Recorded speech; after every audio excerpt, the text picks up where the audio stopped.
한 주간 가장 주목받은 과학 소식을 하나로 모아보는 사이언스 핫파이브 시간입니다. 네, 이번 주에는 어떤 이야기가 시청자들의 이목을 끌었을까요? 이동은 기자와 함께 알아보겠습니다. 어서 오십시오. 네, 5위 소식부터 알려주시죠. 네, 먼저 이 시청자들의 관심을 모은 이 코로나19 관련 소식부터 좀 살펴보겠습니다. 예. 이번 주에는 이 코로나19 신규 환자가 계속해서 이 700명대 안팎을 기록을 했죠. 네. 또 주 초반에 잠시 500명대로 주춤하는 듯 하다가 다시 600명 이상의 확진자가 계속해서 나오고 있는데요. 사실상 이 유행 상황만 놓고 보면 거리 두기 단계를 올려야 하는 그런 상황입니다. 예. 지표상으로는 지금 2.5단계 기준을 계속해서 넘어서고 있기 때문인데요. 정부는 우선 이번 주에는 거리 두기 단계를 3주간 재연장한다 이렇게 밝혔지만 상황이 악화하면 언제든 거리 두기 단계를 격상을 한다거나 또 이 방역 조치를 강화할 수 있다 이런 입장입니다. 예. 실제로 이 방역 기준이 바뀔 때마다 국민들의 혼란이 좀 컸었잖아요. 그렇죠. 네. 그만큼 이 방역 당국도 이제는 좀 시간적 여유를 두고 방역 조치를 조정하겠다 이런 건데 지금과 같은 이 대유행 상황에서는 사실상 이 명백하게 방역 기준을 정하는 것 자체가 좀 어렵기도 하고요. 또 이 거리 두기 단계가 올라간다거나 다중이용 시설의 영업 금지가 뭐 예전처럼 10시에서 9시로 앞당겨질 경우에는 현장에서 또 이를 준비할 수 있도록 여유를 좀 주겠다는 겁니다. 예. 하지만 이제 뭐 4차 대유행이 이미 시작됐다 이런 전문가들의 우려도 나오고 있는 만큼 무엇보다 좀 경각심을 가지고 현재의 방역 수칙이라도 좀 철저하게 지키는 게 중요할 것 같습니다. 네. 국민 피로도와 경제 충격까지 고려해서 방역 대책이 결정되겠지만 무엇보다 골든타임을 놓치지 않아야겠습니다. 네. 자, 한편 서울시가 코로나19 자가 진단 키트를 사용하겠다고 밝혔는데요. 여기에 그 의견이 좀 엇갈리고 있죠. 네, 그렇습니다. 이 서울시가 혼자서도 이 코로나19 검사를 할 수 있는 자가진단 키트를 도입하겠다고 밝혔는데요. 먼저 학교에 시범 적용하기로 했습니다. 개학 이후에 이 학교에서 집단 감염이 계속 잇따르고 있고요. 또 해외에서도 이미 학생들에게는 이런 키트를 이용해서 검사를 하고 있다는 점을 이유로 들었습니다. 네. 하지만 이 자가진단 키트 도입에 대해서는 여전히 반대의 목소리가 높습니다. 편리하고 손쉽게 코로나19 검사를 할 수 있는 건 좋지만 정확도가 너무 떨어진다는 게 문제인데요. 예. 체내의 바이러스 양이 적을 경우에는 확진자를 음성이라고 판단할 확률이 80%까지 올라가기 때문입니다. 예.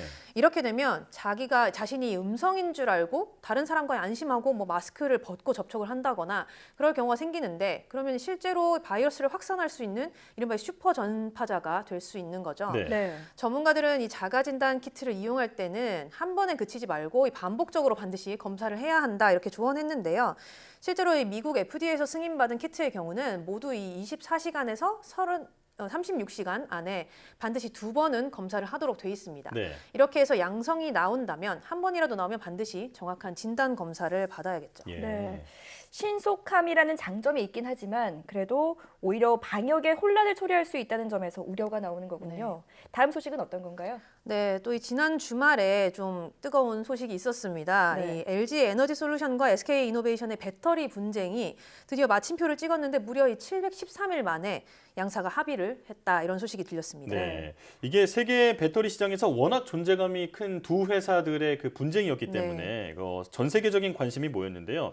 그동안 어떤 과정을 거쳐서 합의에 이르게 된 건가요? 네, 이 두 회사의 싸움은 지난 2017년에서 2019년에 이 LG 직원 100여 명이 SK로 이직을 하면서 시작이 됐습니다.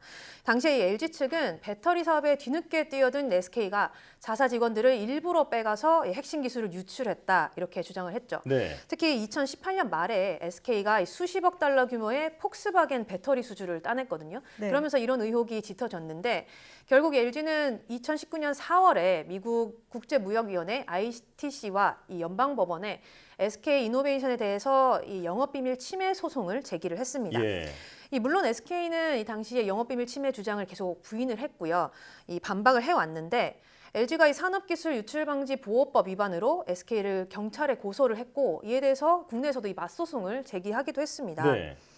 그리고 지난해에 결국은 이 ITC가 LG의 주장을 받아들였고요. 최종적으로 LG의 손을 들어줬는데 그러면서 SK에 이 미국 내 수입을 10년 동안 금지하겠다 이런 조치를 내렸습니다. 예. SK 입장에선 이렇게 되면 미국 내 사업이 사실상 어려워지게 된 건데 이때 이 ITC의 결정을 뒤집을 수 있는 카드가 이 미국 행정부의 거부권이라는 게 있었습니다. 예.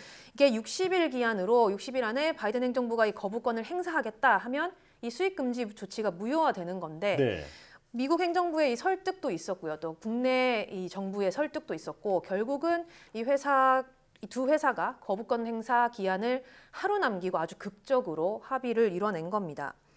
이 SK가 현금 1조 원 그리고 또 로열티 1조 원 총 2억 2조 원을 LG에 지급하는 것으로 분쟁은 마무리가 됐습니다. 네. 그렇군요. 이번 계기를 통해서 앞으로 선의의 경쟁자로서 양사 모두 시너지를 발휘할 수 있길 바랍니다.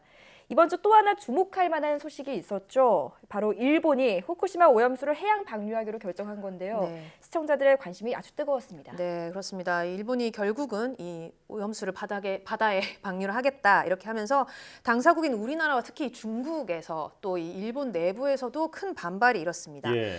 우리 정부는 이 국제해양법 재판소에 잠정 조치와 함께 이 제소를 하는 방안을 검토하겠다 이렇게 밝혔고요. 또 이 문 대통령이 직접 주한 일본 대사에게 우려를 표하기도 했습니다. 네. 중국 같은 경우도 이 오염수 방류에 대해서 아주 강도 높은 비판을 연일 이어가고 있는데 주변 국가들이 일본의 방류 계획을 검증할 수 있도록 해야 한다 이렇게 강하게 촉구를 하고 있습니다. 이 일본 정부도 뭐 한국과 중국의 이런 움직임에 대해서 사실상 당혹감을 나타냈는데요. 예. 일본 교도통신은 이 스가 총리 관저의 소식통을 이용을 해서 이 반발이 이렇게까지 강할 것으로 생각하지 않았다 이렇게 보도를 했습니다. 이런 가운데 일본 내부에서도 이 정부의 홍보가 엇박자를 내는 이 해프닝이 있었는데 오염수가 안전하다는 인식을 주기 위해서 이 방사성 물질인 이 문제가 된 삼중수소를 아주 귀여운 캐릭터로 만들어서 홍보를 했다가 예. 이 국내에서 비판이 잇따르자 하루 만에 이 동영상과 함께 전단 사용을 모두 중단하는 그런 일이 있었습니다. 네. 현재 이 국제원자력기구 IAEA가 한국과 이 주변 국가 전문가들이 참여하는 국제조사단 파견을 검토하고 있다 이렇게 알려졌는데요. 뭐 늦어도 올여름까지는 이에 대한 내용을 좀 구체화를 하고 신속하게 파견하겠다 이런 입장을 밝혔습니다. 예. 네. 이런 가운데 미국이 또 일본 편을 들어서 우리가 더 네. 난처해진 상황인데요. 국제사회와의 연대가 더 중요해질 것 같습니다. 마지막 1위 소식은 어떤 건가요? 네, 뭐 이번 주말 이제 다가오는 주말에 좀 주목해야 할 소식이 있습니다. 네. 네. 이번 토요일이죠. 17일 밤에 이 신비한 우주 현상을 생중계로 만나볼 수 있는데 국립과천과학관이 달이 화성을 가리는 현상인 화성 엄폐 현상을 온라인으로 생중계하기로 했습니다. 예. 이 화성 엄폐라는 것은 지구에 가까워서 더 크게 보이는 달이 멀리 있는 화성을 가리는 현상인데요. 이 오는 17일 밤 19시, 그러니까 저녁 7시 12분부터 11시 27분까지 펼쳐질 예정입니다. 예. 이번 화성 엄폐는 인도와 미얀마, 태국 그리고 인도네시아 일부 지역에서만 관측이 되는데요. 네. 우리나라에서는 직접 보이지가 않고요. 우리나라에서 봤을 때는 이 달과 화성이 한 0.3도까지 근접하는 그런 형태로만 나타난다고 네. 합니다. 그러니까 이 화성이 달의 위쪽에 보이는 그런 형태가 되는데 오히려 이 동남아시아 지역, 더 남쪽인 지역으로 갈수록 더 달과 가깝게 보이게 되는 거죠. 이 과천과학관은 태국 국립천문연과 함께 이번 화성 엄폐를 중계할 예정인데요. 국립과천과학관 유튜브 채널로 들어가시면 오후 10시부터 이 11시 30분까지 실시간으로 화성 엄폐 현상을 볼 수 있고요. 전문가들의 설명도 함께 들을 수 있다고 합니다. 예. 네. 생중계를 통해서 달과 행성에 관한 궁금증도 풀고 또 천문과학의 신비로움을 간접적으로나마 좀 경험해 볼 수 있을 것 같은데요. 저도 꼭 챙겨보겠습니다. 지금까지 이동은 기자와 함께했습니다. 오늘 말씀 잘 들었습니다.